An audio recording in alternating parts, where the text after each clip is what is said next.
I must admit I didn't put enough light in that scene. You see the watermark Arnold because this is the student edition of Maya. I would like it to disappear, but well, it's still there. What you see here is too dark, I guess. But basically it looks like a smoke animation displaying an 8. But it has nothing to do with smoke. It's quasi an addition or an extrapolation of what I did in the last tutorial, where we covered the basics of flight in mesh. And you have 100 particles flying around here, actually cones, which are actually not quite small really. And they follow that line because we rendered with motion blur. So a lot of things to cover in this tutorial, and I hope you'll stick to it and try your own stuff. We'll start with an object where we want the flocking motion to be constrained to be attracted by. And we create a NURBS curve, and we can rotate it like this, go to make NURBS circle and make it much bigger like this. Then we press F8 to go to the selection, the component selection, and with the bottom one selected I can do a rotation and I create something like an 8. When I go back, press F8, I'm in object mode again. If I have a look here, it's not an 8, and that's of course because I'm in the perspective view. From here it looks like an 8, but here it is a little bit a deformed curve. So let's just scale it back, and now it's a nice 8, which I'll move a little bit further up. Now let's create on the polygon models a cone, and the cone will be the object which I'll use the flocking motion from. So with this selected, I go to mesh, create a mesh which creates basically 10 copies of the same thing. As you might remember, the randomness is a good thing to have here. Just a little bit of randomness in all kinds of directions, maybe not in the scaling for now. And now I want the flight node, which is bringing up this peculiarly looking thing here, which will kind of create this flocking animation here, as you can see. I covered some of the aspects of this tool in the last tutorial. You find the link in the description below. So we want to constrain or be the flock to be attracted by the 8. How do we do this? We did this in the last tutorial as well. We have here attractor controls. So just to get organized, we're under the mesh flight shape, which is sitting here, mesh flight shape. And down here we have the attractor controls. We need an attractor first. We could put in the curve here, but it wouldn't help us much because it would stay, the attraction would stay in one place instead of moving around the shape of the 8. You can try it, just middle mouse drag the NURBS circle into that field. It will create a flocking motion, but only to one point, I think, the starting point of the construction of the curve. What we'll do instead is right mouse click here, and we create a locator, which is here now. The locator, it's in the center of the scene, and we shift click the 8. So selected is the mesh flight shape locator here and the 8. And now we'll constrain. It's under animation here, constrain and motion paths and attach to motion path. We covered that all in the last tutorial. Don't worry, the explanation there is much slower. Okay, so it's running from the top and going back, and we have some flocking motion in that direction, which is fair enough. Now we want to extend our animation. We want to see more of the flocking motion, and in order to do that we need to extend the range to like 1000 or 1200. So what the locator does now, it does the motion along the 8 and then it stops. And we have it here in the attribute editor. That's the motion path. It stops at the U value 1 and it starts at the U value 0. So basically it moves along the 8 and then it stops.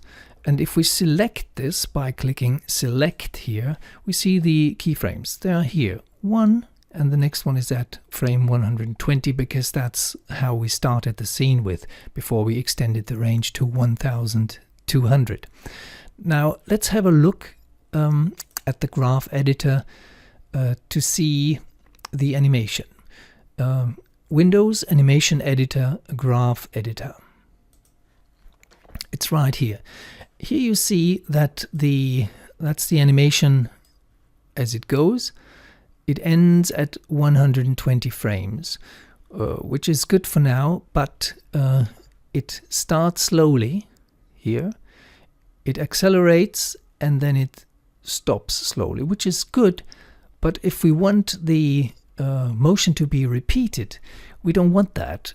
We want a straightforward motion, so it runs through the beginning point, which is the ending point, and does the same thing again. So we select this and we click on this icon, which creates a straight line. So there's not much of a difference to see here. It will start, it's right here now, and now it won't slow down, it will just stop. And now it's time for this quite cool animation editor called the Time Editor. So it's under Windows Animation Editor's Time Editor. And the Time Editor, which we've covered in a previous tutorial, I think half a year ago, you can do several things. In this case, we have the motion path selected. It's selected here. It has the keyframes down here, and we add this to the time editor. This is our clip here. And what we can do now, we select it and we copy it by Control C, and then we paste it. And we'll move it up here. We don't have to make a crossfade. We just snap it here. And now we select the two of them. We copy them and we paste them here, and we move them here. And now we select all four of them, copy and paste, and now we can move them all up here. Probably you can move them all together as well. So I think we need two more. So we copy the two of them, copy and paste. Okay, I can only move a single one into another track, which is fine, which is not a problem really. So what we have now is the animation repeats.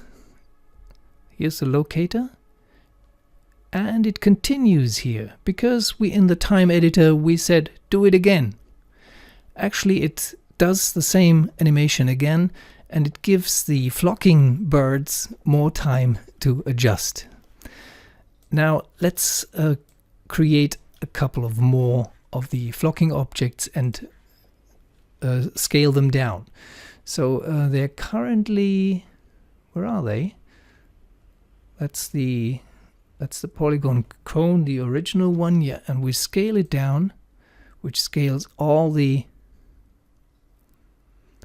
cones down created by the mesh object, and this is how the animation performs. Now they all want to kind of follow that locator. We want more of them, so we select the mesh node and go to distribute. Instead of 10, let's go for 100. That's much more of a flocking thing, isn't it? And now we want the constraint, the attraction, to be more attractive. And I want to make this thing here invisible because it irritates me. It's here under the mesh flight. Here is the attractor, will be there in a second. And here's the view controls. Display type normal, no, we want none. So we only see the particles and the 8 now and our locator. And here we have under attractor controls the attraction strength. Now I show you it's currently set to 5. So they flock away until they sooner or later feel they should be kind of, or some of them should be moving closer to the locator at the 8. Now if we change the attraction strength to 200, see what changes here. They're much closer to the locator now. And that's actually what I have in mind. I want them to follow the locator. So why are they not following the locator more directly? I could increase the attraction strength, yes I could, but what I can do as well is talk about the speed. And the speed is here, speed and mass. So let's increase the minimum speed and then the maximum speed of the flocking birds. So now they're much faster. And now they're much closer to that object. Let's increase the speed even more. So they're kind of overshooting now. But here I have the steering force. Let's put this value a little bit lower. And then you see a motion which I really like.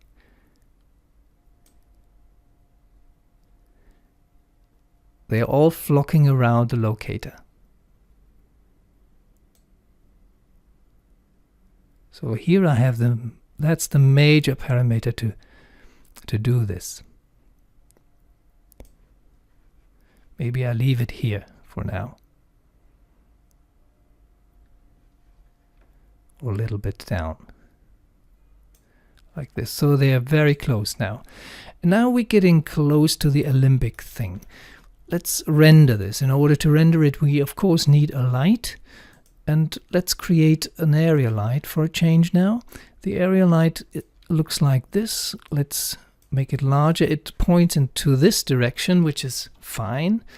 We need to move it a little bit away here and maybe rotate it so it doesn't look directly from the front here. And now I think it covers most of the scene. Increase the size again.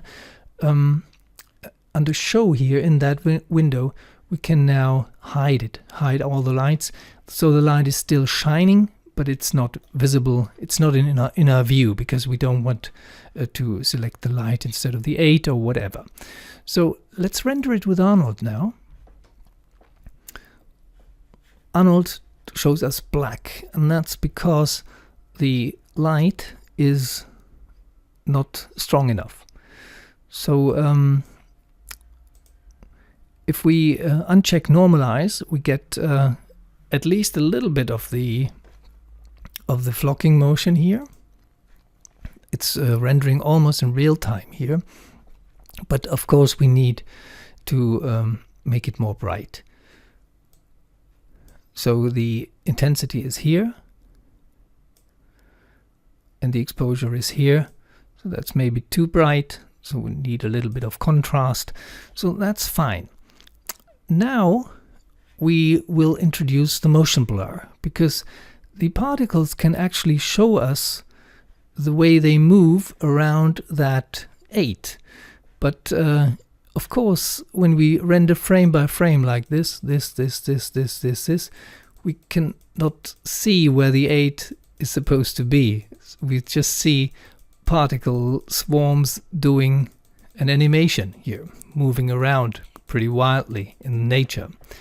So the motion blur sits under the render settings.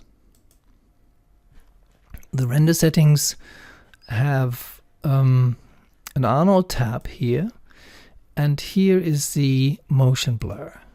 And we need to enable the motion blur. Now let's get a little bit closer here. So let's choose this frame and render it. And what you see now is it doesn't render the current frame. It moves the particles back to their initial position. And this is the reason why we need something to bake the simulation, as it was called. And the optimal thing to do this is called the Alembic export.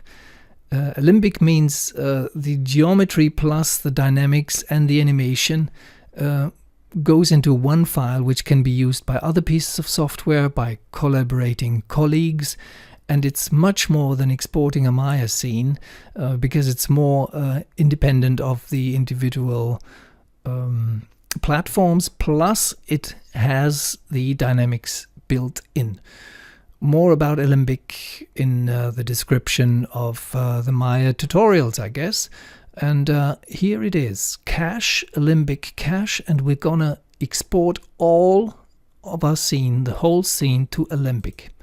And then it asks us how to name it, and I tried it before. I called it Flight Omega Alembic.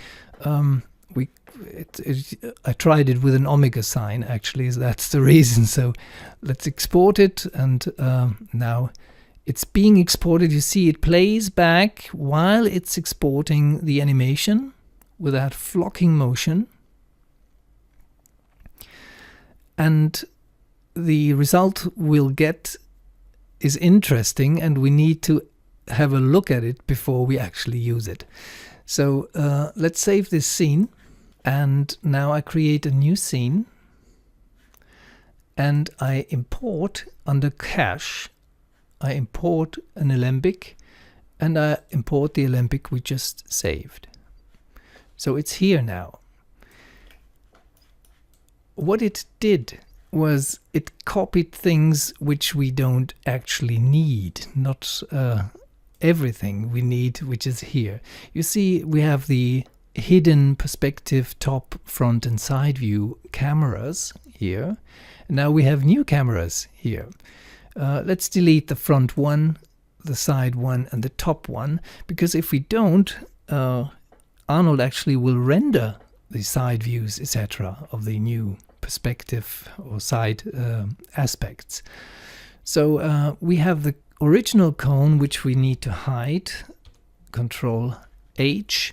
Now it's hidden, and what we can do now, and what we couldn't do before, is scrub through the timeline and get our animation here in a very nice motion.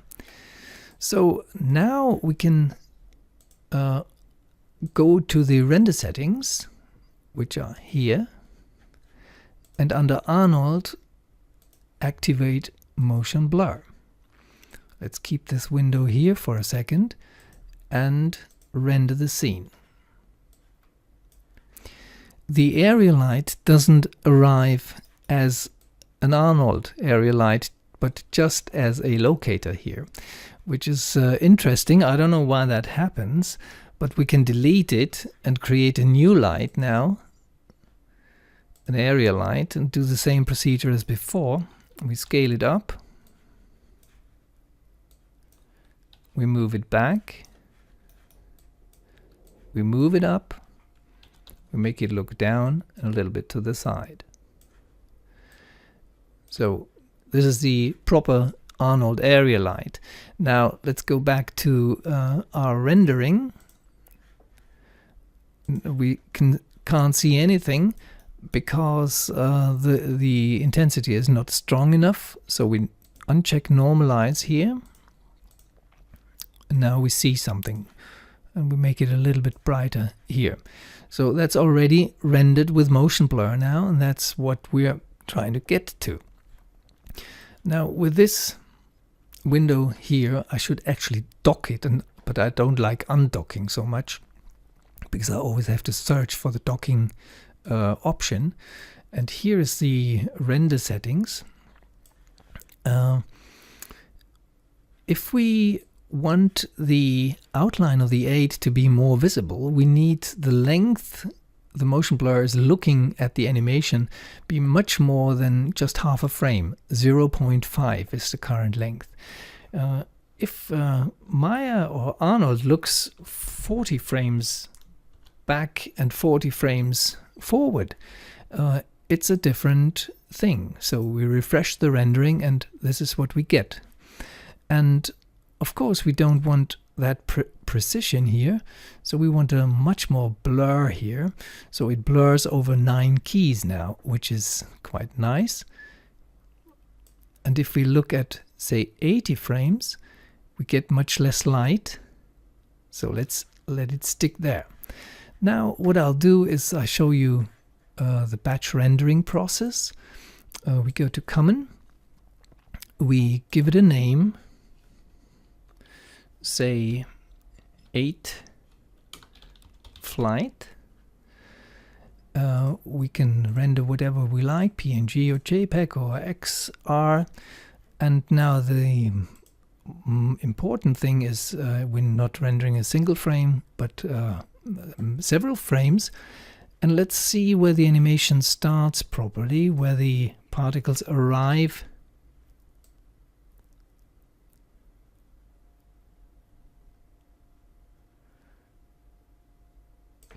Like here, I think that's good. 59, frame 59. Let's start at frame 60. And, well, we can end at 1200. The Alembic export and import created a second perspective camera, which we can actually delete. So it's only rendering this camera now.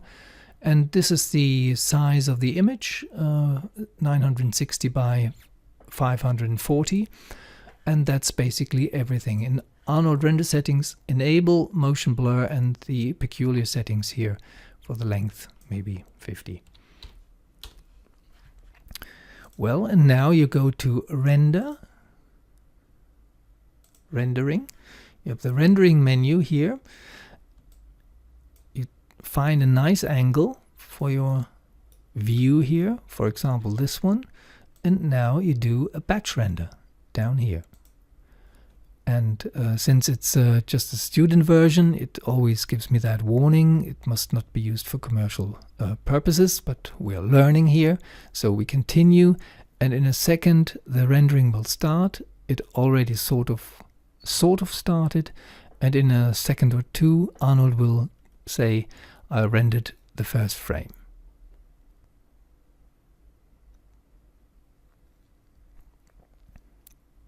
So it's rendering frame 65 now, here, 56, etc.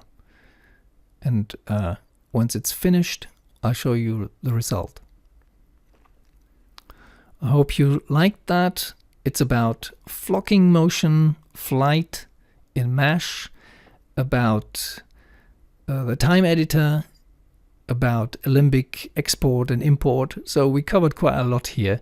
And I hope you enjoy it and have a nice day.